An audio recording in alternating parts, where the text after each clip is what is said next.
চলো আজ একটা ছোট্ট ব্লগ তোমাদের সাথে শেয়ার করি।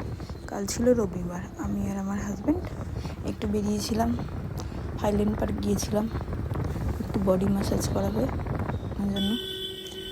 তো রাস্তায় খুব জ্যাম, যেহেতু চৈত্র মাস চলছে, চৈত্র সেল, বছরের প্রথম দিনে সবাই নতুন জামা কাপড় কিনবে, অনেক কেটাকাটি থাকে সবার।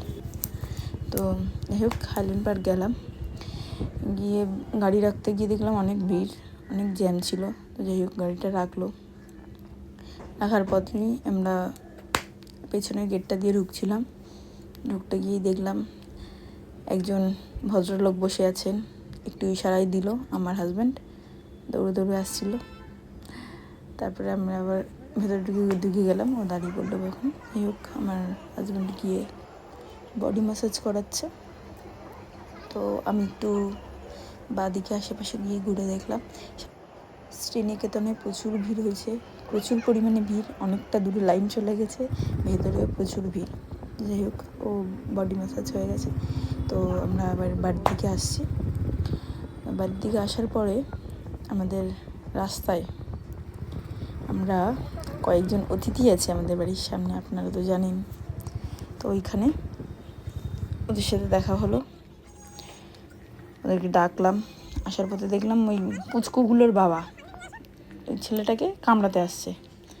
তো আমি একটা ডান্ডা নিয়ে দাবা করেছি যে ওদেরকে যাতে না কামড়ায়। অনেকক্ষণ ধরে দাঁড়িয়েছিলাম, তারপর আমার হাজব্যান্ড পেছন দিকে গাড়ি দিয়ে হর্ন দিচ্ছিলো, তারপরে আমি সোজা চলে গেলাম। ওরাও আসলো, তো ওদেরকে বললাম দাঁড়াতে, ওরা দাঁড়া, আমি ভাত খেতে দেবো ওদেরকে।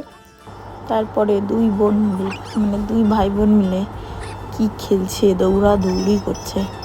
তারপরে আমি ওদের ভিডিওটা করে আমি ঘরের মধ্যে গেলাম খাবার নিয়ে আসতে। তো খাবারটা নিয়ে এসে ওদেরকে দিয়ে চলে গেলাম। তারপরে আমার হাজব্যান্ড বলে আমি রাতে বাড়িতে ভাত খাবো না। তারপরে ও আবার রংদে বসন্তি থেকে খাবার অর্ডার দিল,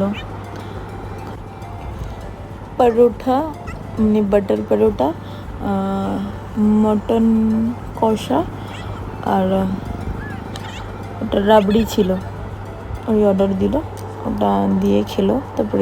তারপরে খেয়ে দিয়ে আমরা শুয়ে পড়লাম। তো বন্ধুরা, যদি ভিডিওটা ভালো লেগে থাকে একটা লাইক, কমেন্ট আর সাবস্ক্রাইব করে দিও, ফলো করতে ভুলবে না। Thank you.